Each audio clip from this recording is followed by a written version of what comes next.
নমস্কাৰ শিক্ষাগুৰুসকল, মই সাগৰনীল। আজি আপোনালোকৰ মাজলৈ লৈ আনিছোঁ 509 ইউনিট 2 আৰু 3 10 নম্বৰীয়া আৰু 5 নম্বৰীয়া গুৰুত্বপূৰ্ণ প্ৰশ্নৰ উত্তৰ। প্ৰথম প্ৰশ্নটো হৈছে সমাজ বিজ্ঞানত ইতিহাসৰ গুৰুত্ব সম্পৰ্কে আলোচনা কৰক। উত্তৰ: সমাজ বিজ্ঞানত সমাজ আৰু মানুহৰ সম্পৰ্কৰ বিষয়ে অধ্যয়ন কৰে। ই মানুহ আৰু সমাজৰ সম্পৰ্কৰ লগতে যুৱ প্ৰজন্মক সমাজ আৰু ৰাষ্ট্ৰৰ বাবে প্ৰস্তুত কৰে। ইতিহাসৰ জ্ঞানৰ যোগেদি শিক্ষাৰ্থীয়ে সামাজিক অৰ্থনৈতিক সমস্যাবোৰ সমাধান কৰিব পাৰে। ইয়াৰ দ্বাৰা আমি কি গুৰুত্বপূৰ্ণ আৰু কি গুৰুত্বপূৰ্ণ নহয় তাক চিনাক্ত কৰিব পৰা দক্ষতাৰ বিকাশ সাধন কৰিব পাৰোঁ। এই জ্ঞানে শিক্ষাৰ্থীয়ে সমাজৰ পৰিৱৰ্তনসমূহ লক্ষ্য কৰিব পাৰে। ইতিহাস শিক্ষণে সমাজ আৰু মানুহৰ সম্পৰ্কৰ অধ্যয়নত গুৰুত্বপূৰ্ণ ভূমিকা পালন কৰে। ক.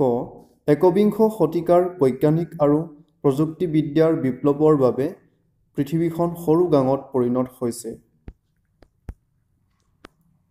পৃথিৱীত শান্তিপূৰ্ণভাৱে জীয়াই থাকিবলৈ হ'লে এই সৰু আৰু ডাঙৰ সকলো দেশৰ জ্ঞান থাকিব লাগিব।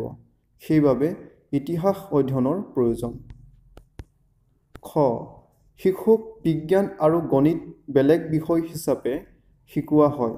বৈজ্ঞানিক আৱিষ্কাৰ আৰু গাণিতিক কৌশল ইতিহাসে শিশুক অধিক জ্ঞান প্ৰদান কৰে। উদাহৰণস্বৰূপে, যাতায়াত আৰু যোগাযোগৰ আহিলাৰ কাহিনীয়ে শিশুক বিজ্ঞান আৰু গণিত ভালদৰে বুজাত সহায় কৰে। ইতিহাস শিক্ষণে শিকাৰুসকলৰ নৈতিক প্ৰমূল্যৰ বিকাশ সাধন কৰে। ই ভুল আৰু শুদ্ধৰ নীতিগত জ্ঞান প্ৰদান কৰে। ই শিশুৰ মনত দেশভক্তিৰ ভাৱ জগাই তোলে। সাংস্কৃতিক পৰম্পৰা আৰু গুণানুকীৰ্তনে শিশুৰ মনত গৌৰৱ উৎপন্ন কৰে। ইয়াৰ দ্বাৰা শিশুৰ মনত মাতৃভূমিৰ প্ৰতি ভালপোৱা জাগি উঠে। ঘ. ইতিহাসে মহান ব্যক্তিৰ কামসমূহৰ বিষয়ে জ্ঞান প্ৰদান কৰে। এই অধ্যয়নৰ দ্বাৰা শিশুৰ অনুভৱৰ বিকাশ সাধন হয়। ইতিহাস শিক্ষণে শিশুক অতীতৰ সত্য, ন্যায়, ব্যক্তিৰ দায়িত্ব আৰু সমস্যা সমাধানৰ পদ্ধতি সম্পৰ্কে জ্ঞান প্ৰদান কৰে। এই কাহিনীবোৰৰ দ্বাৰা শিশুৱে অতীতৰ পৰা কৰি অহা মানুহৰ সম্পৰ্কৰ বিষয়ে জানিব পাৰে। প্ৰথমচ, ই শিশুৰ স্মৃতি শক্তি, কল্পনা শক্তি আৰু কাৰণ সম্পৰ্কে জনাত সহায় কৰে। ২ নম্বৰ প্ৰশ্নটো হৈছে সমাজ বিজ্ঞানৰ পাঠ্যক্ৰমক প্ৰভাৱিত কৰা কাৰকসমূহৰ বিষয়ে আলোচনা কৰক। উত্তৰ: সমাজ বিজ্ঞানৰ পাঠ্যক্ৰমক প্ৰভাৱিত কৰা কাৰকসমূহৰ বিষয়ে তলত আলোচনা কৰা হ'ল। ধাৰণা আৰু ভাৱধাৰা, ঘটনা আৰু কাৰ্য, আন্দোলন আৰু বিপ্লৱ, পাৰ্থক্য আৰু সম্পৰ্ক, পৰিৱেশ আৰু সম্পদ আদি বহুতো কাৰকৰ দ্বাৰা সমাজ বিজ্ঞানৰ পাঠ্যক্ৰম ৰচিত হৈছে।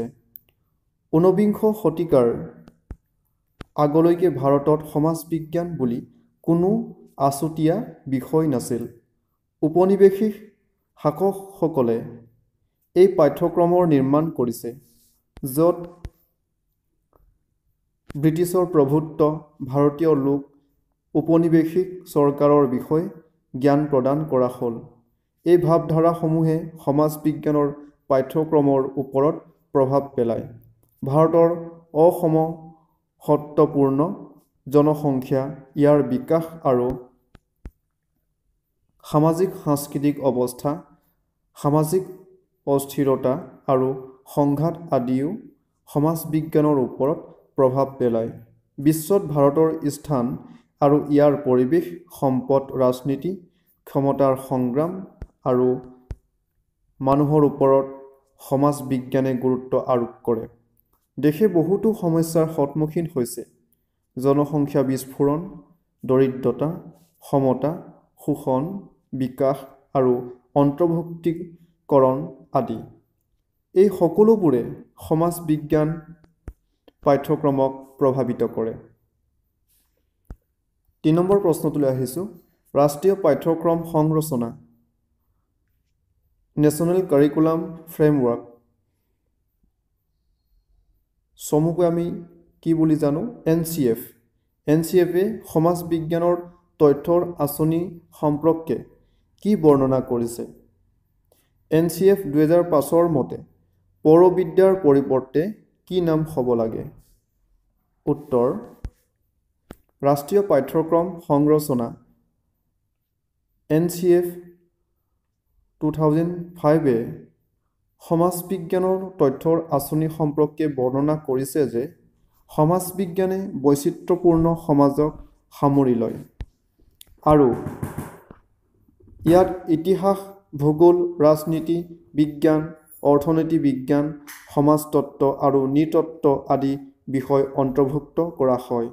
এই পাঠ্যক্ৰমৰ লক্ষ্য হ'ল শিক্ষাৰ্থীসকলক বাস্তৱ সমাজৰ অনুসন্ধান কৰিবলৈ সজাগ কৰি তোলা। ইয়াৰ বাবে শিকাৰুসকলক সামাজিক, সাংস্কৃতিক আৰু বিশ্লেষণৰ দক্ষতা প্ৰদান কৰিব লাগিব, যাতে তেওঁলোকে স্বাধীন পৃথিৱীৰ সৈতে নিজকে খাপ খুৱাই ল'ব পাৰে আৰু ৰাজনৈতিক আৰু অৰ্থনৈতিক ক্ষেত্ৰত অংশগ্ৰহণ কৰিব পাৰে।